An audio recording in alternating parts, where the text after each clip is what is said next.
S'il y a bien un pays qui suit de très près ce qui se passe en Ukraine, c'est bien Taïwan. Ça fait plus de 70 ans que l'île prospère sous le parapluie des USA. Mais avec la montée en puissance de la Chine, le risque d'une invasion devient toujours plus réel. Sauf que les implications dépasseraient largement ceux d'un conflit régional. La Chine et les USA pourraient potentiellement se déclarer la guerre et ce serait un cataclysme pour l'humanité. On se base sur ces déclarations. So unlike Ukraine, to be clear, sir, US forces, US men and women would defend Taiwan in the event of a Chinese invasion. Yes. Chez Diplo, on avait déjà abordé la question de savoir quels enseignements Taïwan pouvait tirer de la guerre en Ukraine pour préparer sa défense contre une invasion chinoise. On te laisse le lien de cette vidéo dans la bio. Aujourd'hui, on va plutôt s'intéresser à qui de Taïwan ou de la Chine l'emporterait en cas de guerre ouverte. Est-ce que la Chine réussirait à prendre le contrôle de l'île? Taïwan parviendrait-elle à repousser l'envahisseur? Qu'en pensent les simulations de guerre qui ont été réalisées? On te raconte.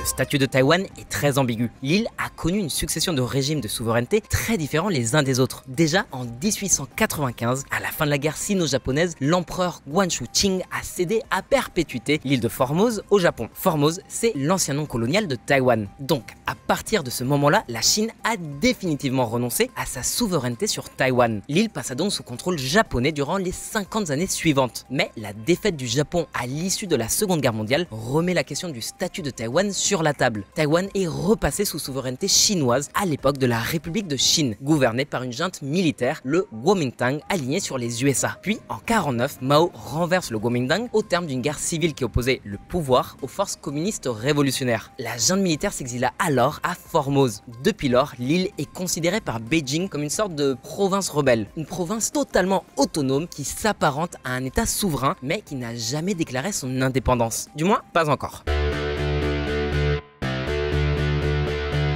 D'abord parce que le gouvernement en exil à Taïwan se considérait comme seul gouvernement légitime de la Chine dans son intégralité, c'est-à-dire avec la Chine continentale. Ensuite parce que Beijing a annoncé que toute déclaration d'indépendance serait considérée comme une déclaration de guerre. Et malgré ces facteurs limitants au niveau de sa souveraineté, Taïwan n'a cessé de se développer et de développer son système démocratique. Que ce soit sur le plan politique ou sociétal, le pays est l'un des plus modernes d'Asie. Par exemple, c'est le premier pays asiatique à avoir légalisé le mariage pour tous. Mais l'ombre de la Chine populaire n'a jamais cessé de planer sur l'île. Le Parti communiste chinois s'est juré qu'il réincorporerait la province rebelle de gré ou de force. Pourquoi est-ce qu'il s'acharne tant? En fait, Taïwan est la preuve vivante qu'une autre Chine sans le communisme est possible, que la voie tracée par le Parti communiste chinois n'était pas la seule. Et si les habitants de la Chine continentale finissent par s'en rendre compte, alors c'est la survie même du PCC qui sera en jeu. Donc, comme on a pu le voir avec l'invasion russe de l'Ukraine, si un pays assez puissant a des revendications territoriales, même illégitime, et le scénario d'une conquête militaire est dorénavant une issue possible. Or, la vision que la Chine a de la question taïwanaise n'est pas du tout la même que celle de l'Occident, et notamment que celle des USA. Et comme les USA ont promis qu'ils défendraient Taïwan en cas d'invasion chinoise, on va se pencher sur les deux perceptions du conflit. Beijing, la question taïwanaise est une affaire interne. D'ailleurs, l'État chinois a un bureau spécialement dédié à ce problème, le Taiwan Shoubangongshe, qui dépend du Conseil des affaires d'État et pas du ministère des Affaires étrangères, tout comme le Tibet. Le PCC est prêt à reconnaître tout au plus que la province rebelle de Taïwan dispose d'un certain degré d'autonomie. Donc toujours selon les autorités chinoises, une opération militaire à Taïwan serait apparentée à une opération de maintien de l'ordre et non à une OPEX. En gros, comme la France en Algérie entre 54 et 62. C'est ce qui explique l'intransigeance de Beijing dès lors qu'on évoque la problématique taïwanaise. Les autorités chinoises considèrent tout commentaire comme une tentative d'ingérence, d'intromission dans les affaires internes du pays. Et les années de propagande communiste n'ont pas du tout aidé.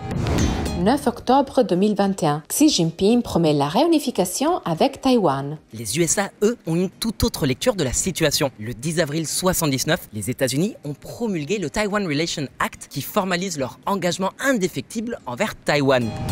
Les États-Unis mettront à la disposition de Taïwan des articles de défense et des services de défense dans les quantités nécessaires pour permettre à Taïwan de maintenir des capacités d'autodéfense suffisantes. Taiwan Relation Act, section 3. En gros, la loi US stipule que les États-Unis sont garants de la capacité de Taïwan à se prémunir contre toute agression extérieure. Évoquer la défense taïwanaise sans les États-Unis est un non-sens. On t'explique pourquoi.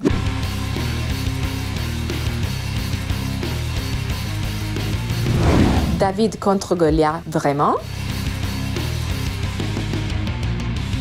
La seule question qui compte vraiment, c'est quelle serait la réaction de l'Occident si la Chine envahissait Taïwan. Et bah c'est là qu'intervient un élément clé de la politique étrangère des États-Unis, l'ambiguïté stratégique. Des années durant, Washington n'a jamais précisé s'il interviendrait ou non en cas de conflit armé. Et ce, pour une double raison. La première, celle de dissuader les autorités chinoises de se lancer dans une entreprise périlleuse, mais aussi pour décourager les autorités taïwanaises de déclarer leur indépendance, car celles-ci ignoraient si elles pourraient compter ou pas sur le soutien des États-Unis. C'est ce qui aurait permis, d'après pas mal d'experts, de repousser un conflit armé de plusieurs décennies. Mais à la vitesse à laquelle la situation évolue, avec la modernisation de l'armée chinoise et l'effondrement de toutes les certitudes après l'invasion de l'Ukraine par la Russie, et bah plus personne ne sait si l'ambiguïté stratégique suffira à dissuader Xi Jinping. Parce que tant que les USA ne s'étaient pas prononcés concernant leur réaction en cas d'invasion, Beijing pouvait toujours parier sur le fait que Washington n'oserait pas rentrer dans une confrontation directe avec l'armée populaire de libération. Mise face au fait accompli, la Maison-Blanche aurait pu se contenter de simples sanctions de coercition économique. Rien de quoi empêcher la Chine de mener son plan à exécution. C'est d'ailleurs ce qui s'est passé avec l'Ukraine. Le Kremlin était persuadé que personne ne réagirait pour prendre la défense des Ukrainiens. Donc, l'une des théories derrière les dérapages de Biden, quand il a affirmé pas une ni deux, mais à 3 reprises que les USA interviendraient en faveur de Taïwan en cas d'invasion chinoise, c'est que c'était en fait un message tout à fait intentionnel pour mettre en garde toute la clique de Beijing sans pour autant modifier la position officielle de la Maison-Blanche. So, unlike Ukraine, to be clear, sir, U.S. forces, U.S. men and women, would defend Taiwan in the event of a Chinese invasion. Yes. I don't want a Cold War with China. I just want to make China understand that we are not going to step back. We are not going to change any of our views. So are you saying that the United States would come to Taiwan's defense if China attacked? Yes, we have a commitment. Are you willing to get involved militarily to defend Taiwan if it comes to that? That's the commitment we made.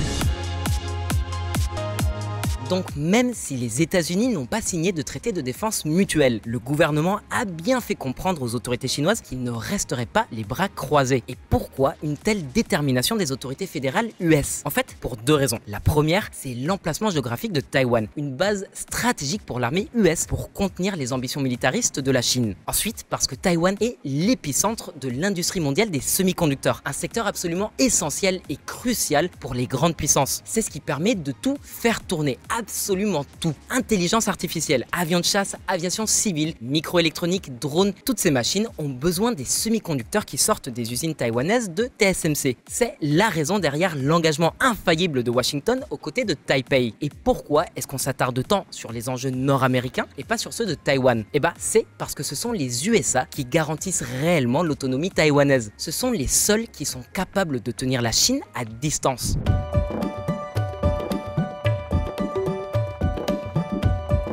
L'écart entre l'armée taïwanaise et l'armée populaire de libération n'a fait que s'agrandir au fil des années. Si auparavant l'armée chinoise était mal équipée, mal entraînée et peu expérimentée, aujourd'hui la donne a changé. La République populaire de Chine a consenti à un énorme effort financier pour moderniser son armée. Elle a lancé 6 nouveaux porte-avions, des chasseurs de 5e génération, la plus importante flottille du monde et des milliers de missiles capables d'atteindre le sol taïwanais, voire le territoire US. Donc d'accord, ramené à sa superficie et à sa population, Taïwan n'a pas de quoi rougir non plus. L'île ne mesure que 36 000 km² contre 9 millions pour la Chine. Mais la Chine a concentré la majorité de ses dépenses dans sa marine, dans le but de contrer l'influence régionale des USA et d'envahir Taïwan. En fait, cet écart toujours plus grandissant a même poussé Taïwan à se détourner des dépenses militaires pour privilégier d'autres axes de développement. Les autorités taïwanaises ont tout misé sur le soutien de l'armée US. Et pour cela, Taïwan devait accentuer son avantage concurrentiel, les microprocesseurs, pour rester indispensable aux yeux de Washington. Ils auraient pu aussi parier sur une interdépendance croisée de la Chine avec le reste du monde, ce qui aurait éloigné les perspectives d'une invasion car le poids des sanctions commerciales aurait coulé l'économie chinoise. Mais le risque est trop important comme pour ne pas prendre de précautions au niveau de sa défense nationale.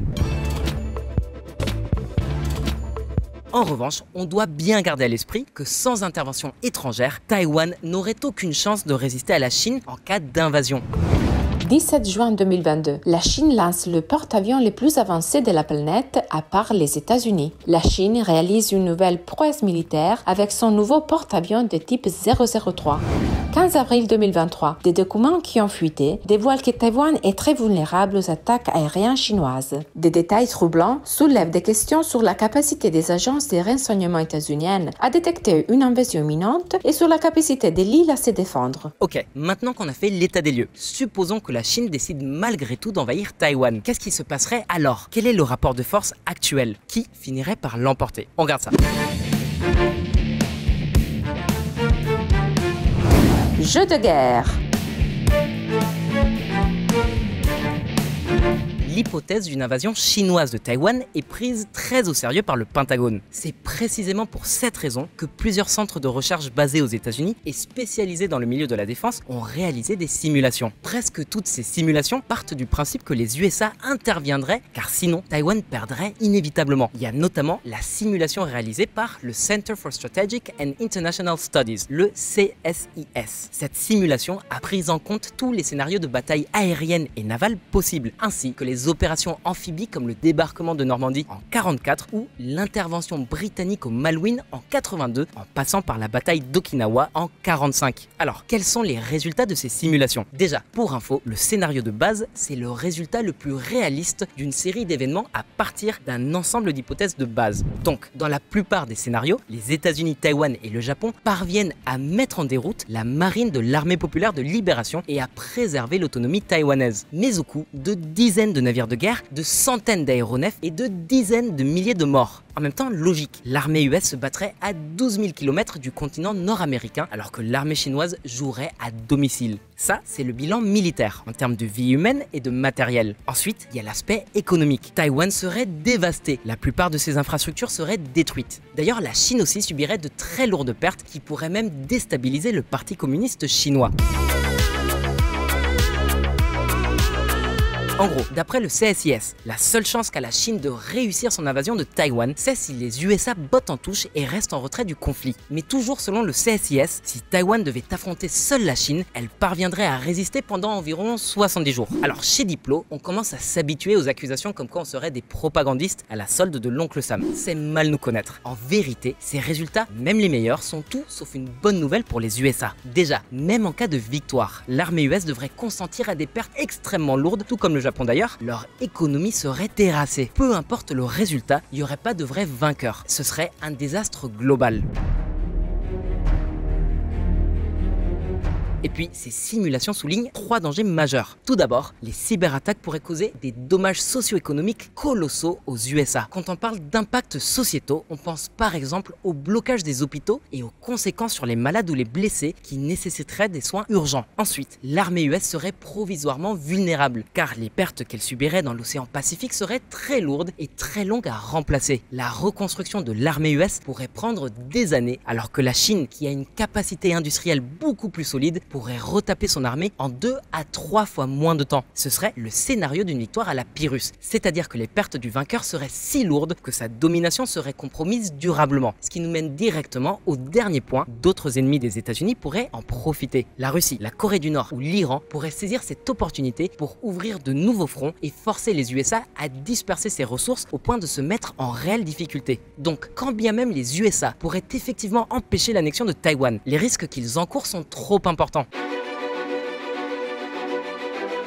Pour gagner la guerre, il faut choisir ses batailles. Quand Georges Clemenceau a signé le traité de Versailles en 1919, le maréchal Ferdinand Foch a déclaré « Ce n'est pas la paix, c'est un armistice de 20 ans ». Selon Foch, la France avait été si durement frappée par l'Empire allemand qu'elle était vulnérable et que la nouvelle République allemande y verrait une opportunité pour se réarmer et attaquer à nouveau. Et bah c'est précisément le danger qui menace les États-Unis aujourd'hui.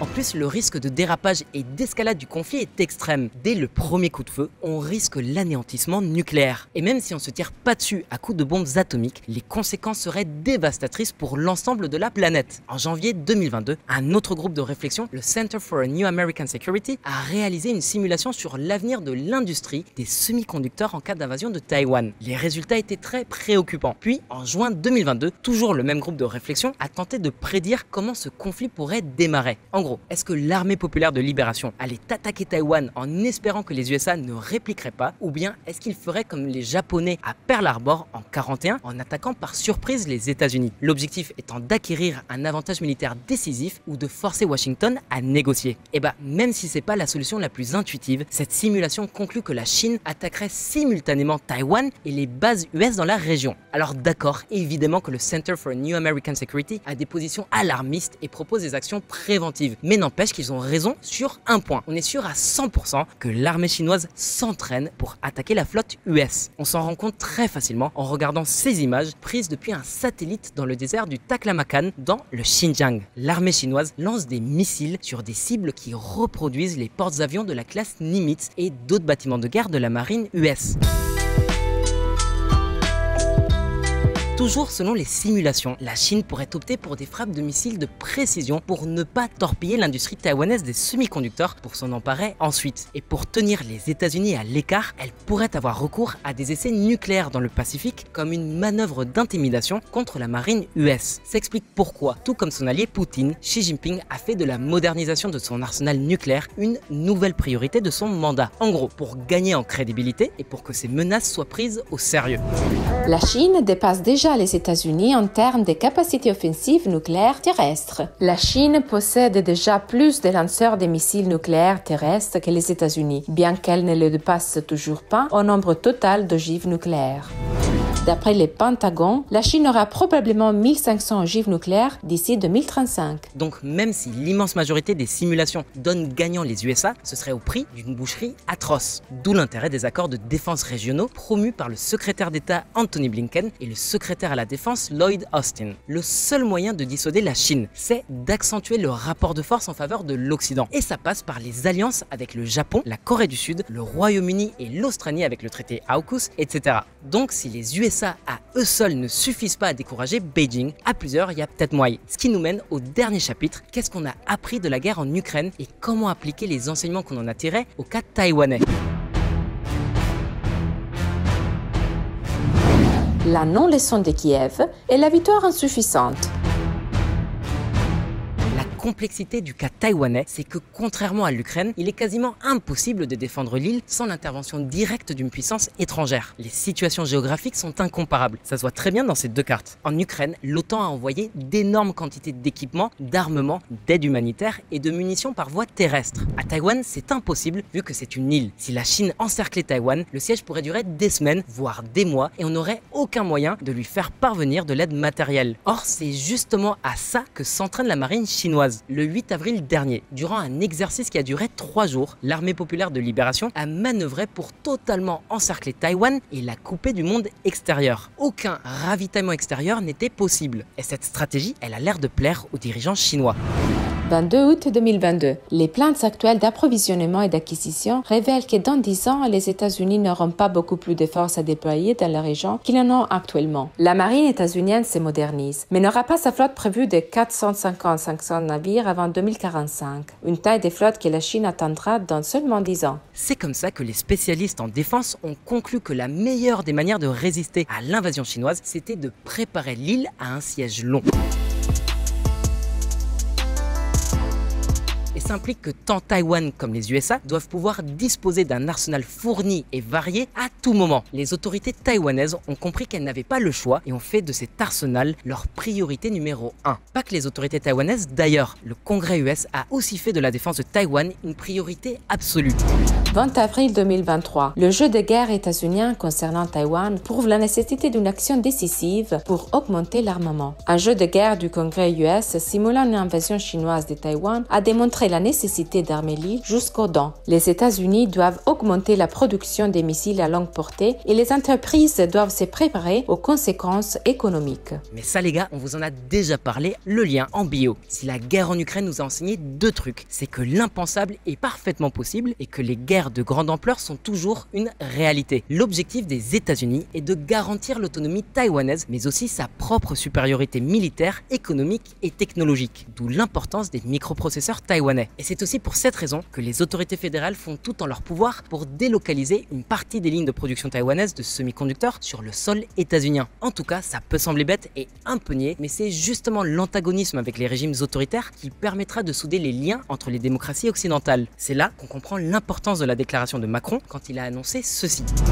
9 avril 2023. La pire des choses serait de penser que nous, Européens, devrions être suivistes sur ces sujets et nous adapter au rythme états-unien et à une insurrection chinoise. Emmanuel Macron, aux Échos, après une visite d'État en Chine. Un vrai séisme géopolitique. La France, voire l'Europe, vont-elles abandonner Taïwan à son sort si ça tourne au vinaigre? Vont-elles laisser les USA et ses alliés du Pacifique gérer seuls cette situation? Après tout, si on nous avait pas planté dans le dos avec l'affaire des sous-marins AUKUS, peut-être que notre intérêt dans la région serait plus évident. Maintenant, la question qu'on te pose, c'est si la Chine décide d'attaquer, est-ce que l'autonomie taïwanaise pourra réellement être préservée? L'Occident réagira-t-il d'une seule voix à une agression chinoise contre Taïwan ou va-t-il rester en retrait? On espère que cette vidéo t'a plu. Si c'est le cas, like, partage et abonne-toi. Et à très vite pour plus d'actu internationales.